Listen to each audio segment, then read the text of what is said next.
আসসালামু আলাইকুম everyone, welcome to জিফানস kitchen.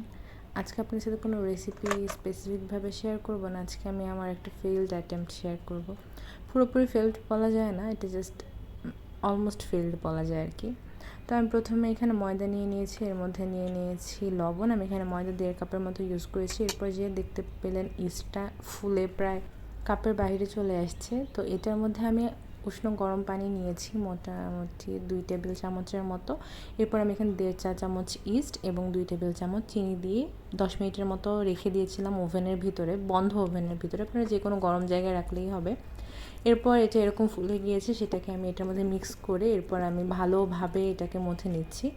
আর এই ডোটা যত সময় নিয়ে মথে নেবেন তত ভালো হবে। এর মধ্যে আমি সয়াবিন তেলও ইউজ করেছি কিছুক্ষণ মথার পরে। মোটামুটি 70% মথার পরে আমি সয়াবিন তেল ইউজ করেছি। আমি টোটাল প্রায় 7-8 মিনিটের মতো এটাকে মথে নিয়েছি খুব ভালোভাবে। এটাকে যদি পারফেক্টভাবে না মথে কিন্তু হবে না। তো ট্রাই করবেন একটু সময় নিয়ে জিনিসটাকে মেখে নেওয়ার জন্য। তো আমার এটা রেডি। এর উপরে আমি কিছুটা তেল দিয়ে আমি এটাকে রেখে দিলাম গরম জায়গায়। এটা আপনার যে কোনো গরম জায়গায় রাখতে পারেন। আমি এটাকে আবার বন্ধ ওভেনের ভিতরে রেখে দিয়েছি। এরপর আমি চলে যাচ্ছি ভিতরে যে ফিলিংটা সেটা রেডি করতে। আমি একটা কড়াইতে দিয়ে নিয়েছি সয়াবিন তেল, এর মধ্যে দিয়ে দিয়েছি পেঁয়াজ কুচি। আমি এখানে মোটামুটি মাঝারি সাইজের 3টা পেঁয়াজ কুচি করে নিয়েছি। এরপর আমি এখানে দিয়ে দিলাম 1/2 চামচ আদা বাটা, 1/2 চামচ রসুন বাটা। আমি এখানে একদম সামান্য মুরগির মাংস ইউজ করবো, এই জন্য আমি এখানে অল্প পরিমাণ আদা রসুন বাটা দিয়ে নিয়েছি। এখন আমি ব্যবহার করব মুরগির মাংস। এই যে মুরগির মাংসটা দেখতে পাচ্ছেন, এটাকে আমি জাস্ট বড় বড় পিসগুলোকে লবণ দিয়ে সিদ্ধ করে নিয়েছিলাম পানিতে। এরপর সেটাকে পানি ফেলে দিয়ে আমি এটাকে যে হাত দিয়ে একটু ছেড়ে ছেড়ে নিয়েছি। এরপরে আমি এখানে দিয়ে দিয়েছি জিরা গুঁড়া। জিরা গুঁড়া দিয়ে দেওয়ার পরে আমি এখানে যখন দেখছিলাম লেগে লেগে যাচ্ছে, আমি দুধটা আগে ইউজ করলাম, বাট দুধটা আগে ইউজ করার কোনো দরকার নেই। এরপর আমি এখানে দিয়ে দিয়েছি মরিচের গুঁড়া এবং ধনিয়ার গুঁড়া দিয়ে আমি আবার একটু নেড়ে চেড়ে নিচ্ছি। এরপর আমি এখানে অ্যাড করে দিচ্ছি ময়দা আমি এখানে অ্যাড করে দিচ্ছি এটা যে ভিতরে যে একটা মাখা মাখা ভাব আসবে সেটার জন্য। ময়দাটা দিলে এটার একটা পারফেক্ট কনসিস্টেন্সি চলে আসে। এরপর আমি এখানে দিয়ে দিচ্ছি দুধ আমি এখানে দিয়েছি 1/2 কাপের মতো এবং দিয়েছি 1/2 কাপের মতো পানি, কারণ দুধটা ঘন ছিল। আমি এই জন্য সম্পূর্ণ দুধ ব্যবহার করিনি। যদি আপনারা চান আপনারা সম্পূর্ণ দুধ ব্যবহার করতে পারেন। এরপর আমি এখানে দিয়ে দিয়েছি সয়া সস আমি দিয়েছি এখানে 1 চা চামচের মতো। এরপর দিয়েছি টমেটো সস দেওয়ার ক্লিপটা কোনোভাবে এখান থেকে নাই হয়ে গিয়েছে। যাই হোক, আমি টমেটো সস দিয়েছি পরিমাণ মতো, টেস্টটা যাতে আমার ভালো আসে। এটা একটু মুখে চেক করে দেখবেন লবণ চিনির ব্যালেন্সটা যাতে ঠিক থাকে।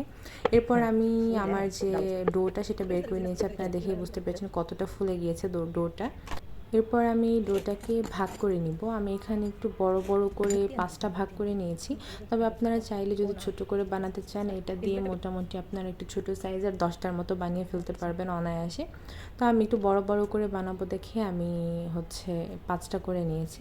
এরপর আমি একটা আপনাদেরকে বানিয়ে দেখিয়ে দিচ্ছি। যদিও আমি এটা প্রথম বানিয়েছি, আমার এটা ফার্স্ট অ্যাটেম্প্ট ছিল এবং আমি বলেছি প্রথমে যেটা অলমোস্ট ফেইলড অ্যাটেম্প্ট ছিল। কেন ফেইলড হয়েছে আমি এটা কিছুক্ষণ পর আপনাদের বলছি। তো আমি প্রথমে এটা দিয়ে রুটি বেলে নিচ্ছি। রুটিটা খুব পাতলাও হবে না, খুব মোটাও হবে না। আর যেহেতু ইস্ট দিয়ে মাখানো আটা, তো এটা খুব বেশি পাতলা আসলে করাও যায় না। যাই হোক, পাতলা করার কোনো প্রয়োজন নেই। এটা এরকম আপনারা দেখে বুঝতে পারছেন যে এরকম একটা সাইজ করে নিলেই হবে। এরপর এটার এক পাশে আমি দিয়ে নিব আমার যে চিকেনের পুরটা সেটা। এটাকে এইভাবে লম্বালম্বি করে দিতে হবে। আর আমি এখানে একটু বেশি করে পুর দিয়ে নিয়েছি, আপনারা চাইলে আরও কম করে দিতে পারেন। যেহেতু আমরা বাসায় খাওয়ার জন্য বানিয়েছি, এই জন্য আমি একটু বেশি বেশি করেই দিয়ে নিয়েছি।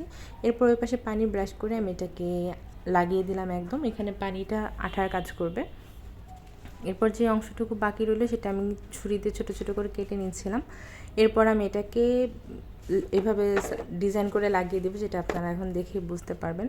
আসলে আমার সব কিছুই ঠিক ছিল। যেহেতু আমাদের বাসায় কনভেকশন ওভেন নেই, আমি এটাকে মাইক্রোওয়েভে তো দিতে পারি না, এই জন্য আমি এটা চুলায় দিয়েছিলাম। এটা সব কিছুই ঠিক ছিল, টেস্ট ঠিক ছিল, কিন্তু আমার বানগুলো নিচে যে আমার স্টিলের প্লেটটা সেটা গায়ে লেগে গিয়েছিল এবং উপরে পারফেক্ট যে কালারটা আসা দরকার, যে একটা ব্রাউনিশ যে একটা কালার আসে, সেটা আমার কোনোভাবেই আসেনি। হয়তো বা কোনো কারণে আমার এই জিনিসটা হয়েছে, আমি কেন হয়েছে আমি বলতে পারবো না, কারণ অনেকেরই দেখেছে চুলা অনেক সুন্দর বানের কালার আসে, বাট আমার কেন আসেনি, হয়তো আমার ব্যাড লাক এই জন্য আমার মনটা আসলে ধরতে গেলে অনেক খারাপ হয়ে গিয়েছিল, এই জন্য আমি লাস্টের ক্লিপগুলো নিইনি। তো এটা হচ্ছে আমি বানানোর পরে কিছুক্ষণ রেখে দিয়েছিলাম 10 মিনিটের মতো টিস্যু দিয়ে ঢেকে। এটা সাইজে দেখেন ডাবল হয়ে গিয়েছে।